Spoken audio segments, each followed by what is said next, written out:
Shalom, saudara-saudari yang dikasih Tuhan. Puji Tuhan, kembali pada siang ini kita boleh sama-sama menikmati berkat firman Tuhan. Ya, sekalipun kita tidak bisa bertemu secara langsung, tapi senang sekali kita masih tetap bisa menikmati kebersamaan lewat rekaman khotbah tersebut. Saya percaya di mana kita selalu punya hati untuk mencari Tuhan.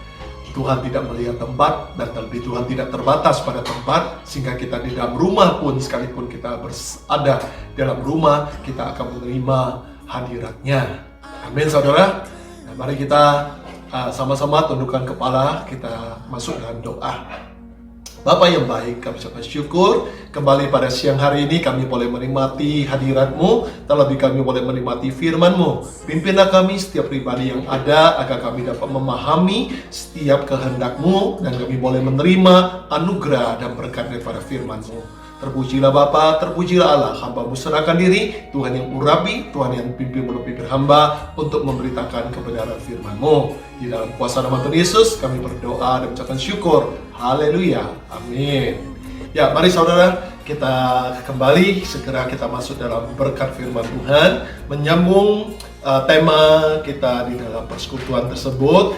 Kali ini adalah kali keempat tentang kita berbicara pemeliharaan Tuhan, yang kita sudah awali dengan ayatnya pada firman Tuhan 1 Petrus 5 ayat yang ke-7. Saya tidak pernah bosan untuk membacakan ayat ini karena ayat ini sangat luar biasa berbicara untuk kita semua. Saya bacakan kembali 1 Petrus 5 ayat 7. Serahkanlah segala kekhawatiranmu kepadanya, sebab Ia yang memelihara kamu. Amin. Hari ini saya percaya kita selalu punya pendapat dan prinsip di dalam iman karena kita percaya bahwa ada Allah yang memelihara hidup kita.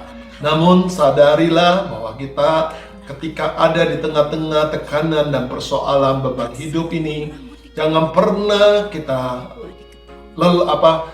tergoyahkan ataupun jangan pernah kita menjadi lemah iman kita. Tapi mari kita belajar untuk menguatkan iman kita. Iman dapat kita pakai justru di tengah-tengah masalah. Iman justru dibutuhkan ketika kita menghadapi adanya tekanan dalam hidup ini. Percuma kalau kita mengatakan kita punya iman, tapi kita tidak punya kesempatan untuk memakainya. Oleh sebab itu, mari hadapilah segala masalah dengan kita menggunakan senjata yang paling luar biasa, yaitu iman kita di dalam Kristus. Amin. Nah, kita masuk firman Tuhan. Hari ini apa yang kita bisa pelajari tentang apa yang Tuhan bicarakan tentang serahkanlah kekhawatiran kita kepadanya karena Dia memelihara hidup kita. Tentu ada 3 hal yang perlu kita pelajari di sini adalah tentang tindakan kita di dalam iman. Apa itu tindakan kita dalam iman? Kita lihat ada 3 hal. Pertama saya ajak kita baca Mazmur 116 ayat yang ke-7. Kita lihat bersama-sama Mazmur 116 ayat yang ke-7 berbicara demikian. Kembalilah tenang, hai jiwaku, sebab Tuhan telah berbuat baik kepadamu. Haleluya. Ada ajakan Tuhan untuk kita semua. Tuhan tahu keadaan kita saat ini. Tuhan tahu apa yang kau rasakan. Tuhan terlebih tahu akan apa yang ada di dalam pikiranmu. Ada kekhawatiran, ada ketakutan, ada kepanikan bahkan. Kalau kita lihat akhir-akhir ini, begitu banyak orang diserang kepanikan untuk melakukan banyak tindakan yang tadinya mereka cuek, yang tadinya mereka tidak memperdulikan, tapi sekarang mereka berlomba-lomba ya ke supermarket, mengumpulkan begitu banyak hal-hal yang mereka anggap dibutuhkan dalam situasi yang mencekam tersebut. Tapi satu hal yang penting adalah Tuhan berbicara tentang apa? Ketenangan kita.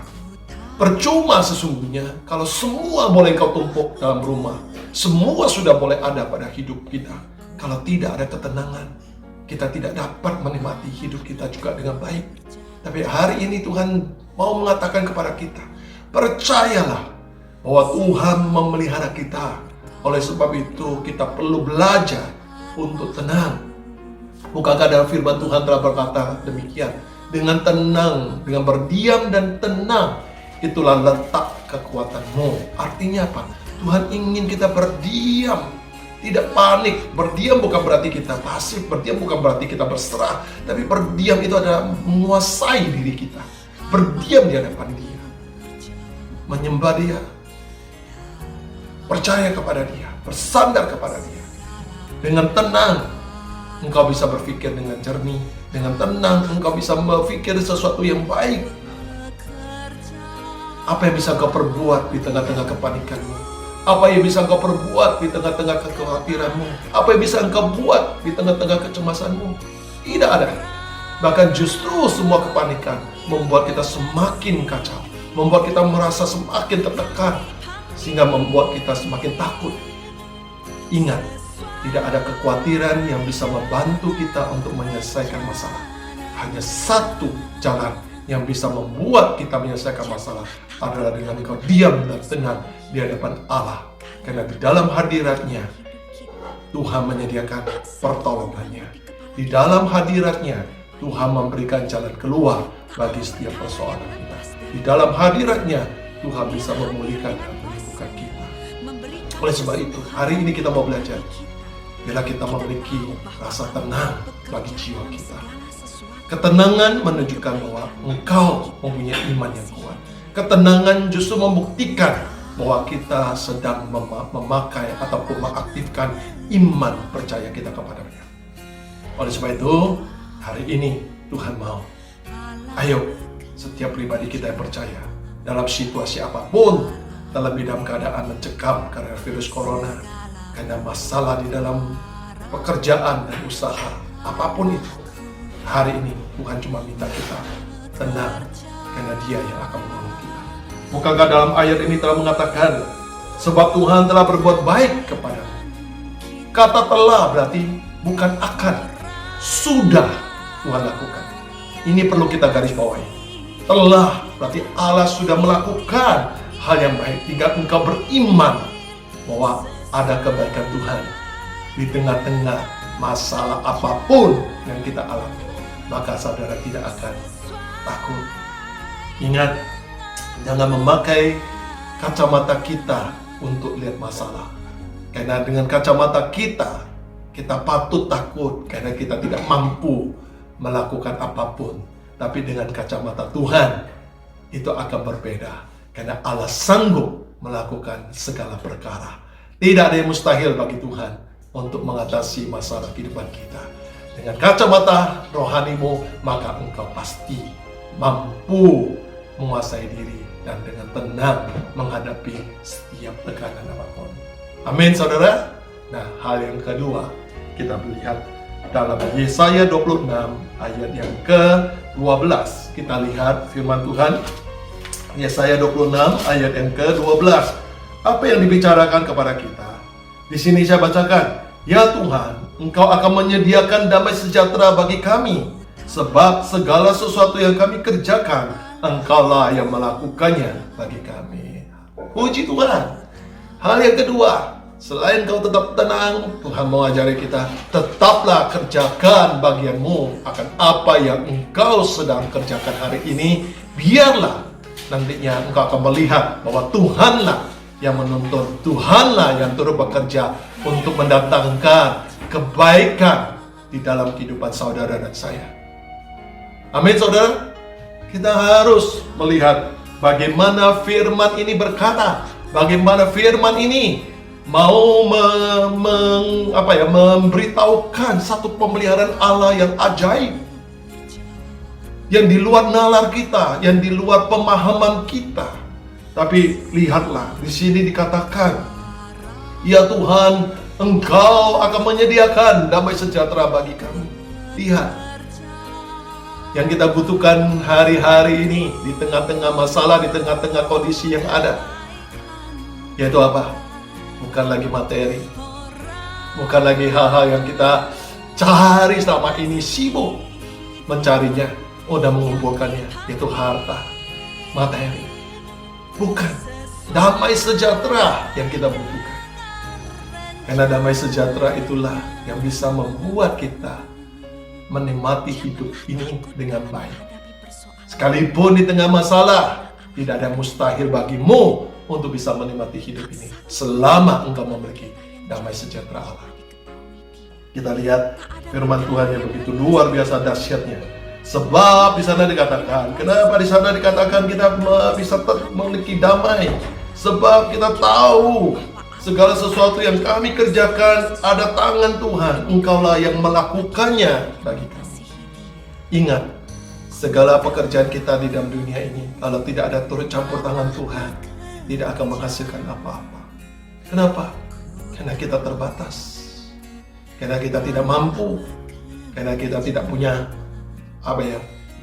sesuatu yang bisa kita lakukan atas hidup ini untuk menambahkan sesuatu kalau itu tidak datang daripada Tuhan. Adanya kepandaian, adanya kemampuan, skill dan segalanya, itu semua anugerah. Bahkan hidup ini anugerah. Kalau hari ini Allah tidak memperpanjang hidup kita, apa yang bisa kita perbuat dalam hidup ini? Ingat, kalau Tuhan masih mengizinkan kita hidup, di dalam hari yang sama, Tuhan turut mengerjakan segala sesuatu yang baik bagi kita semua. Oleh sebab itu, kerjakanlah bagianmu dengan tenang, biarkanlah Allah mengerjakan bagian Allah, karena Dia mengasihimu dan memelihara engkau. Amin. Percayalah bahwa Tuhan sedang berfirman kepada kita untuk selalu menguatkan kita. Orang-orang yang khawatir, orang-orang yang lemah, orang-orang yang tak berdaya. Haleluya. Dan mari kita lihat hal yang ketiga. Kita baca Amsal 23 ayat 18. Amsal 23 ayat yang ke-18 berbicara demikian. Di sana, karena masa depan sungguh ada, harapanmu tidak akan hilang. Haleluya.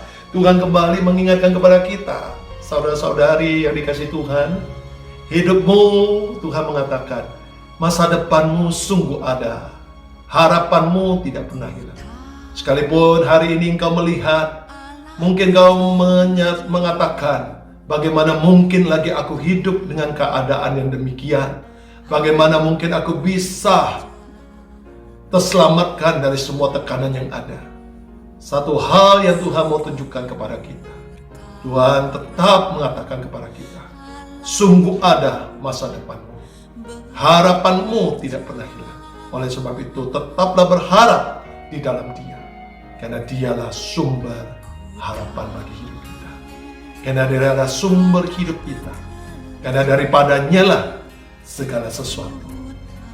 Apa yang mustahil bagi kita, tidak ada yang mustahil bagi Tuhan. Amin. Hari ini betapa luar biasanya Tuhan berbicara kepada kita semua untuk tetap tenang di tengah kondisi yang ada, untuk tetap bekerja sesuatu apapun yang masih bisa kita kerjakan, dan tetaplah berharap kepada-Nya, karena harapanmu tidak pernah hilang. Sekalipun hari ini engkau telah berdoa dan berdoa, namun engkau belum melihat jawaban doa itu, bukan berarti Tuhan tidak akan pernah menjawab. Bukan berarti Tuhan tidak bisa menjawab. Tapi percayalah bahwa harapanmu tetap ada. Artinya ada jawaban yang tetap akan Tuhan berikan bagimu untuk menjawab persoalanmu, untuk menjawab pergumulanmu, untuk menjawab semua hal-hal yang saat ini engkau rasakan sulit dan susah dalam hidupmu. Karena Dialah jalan. Bukankah Tuhan mengatakan, aku adalah pintu. Barang siapa yang masuk dan keluar daripadaku, dia akan menemukan padang rumput yang hijau. Dia akan memindahkan kita dari padang gurun yang kering. Gambaran dunia yang penuh, ataupun kehidupan yang penuh dengan tekanan persoalan yang mengalami kekeringan yang mengkhawatirkan. Tapi kita masuk kepada Dia dan kita keluar, kita akan memperoleh namanya padang rumput yang hijau. Sesuatu yang sangat berbeda, sesuatu yang luar biasa yang Dia siapkan bagi kita. Perkaranya cuma satu. Adakah engkau beriman dengan apa yang Dia firmankan? Berjalanlah bersama Dia, Sang Gembala yang baik. Maka engkau pasti akan menemukan padang rumput yang hijau. bahkan air yang tenang bagi hidup. Haleluya. Dan izinkan saya tutup dengan firman Tuhan satu lagi dalam Ratapan 3 ayat 22. Kita lihat di sini. Ratapan 3 ayat 22 berbicara,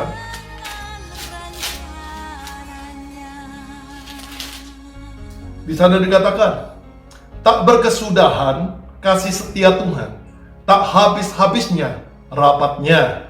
Ayat 23, selalu baru tiap pagi, besar kesetiaanmu. Haleluya.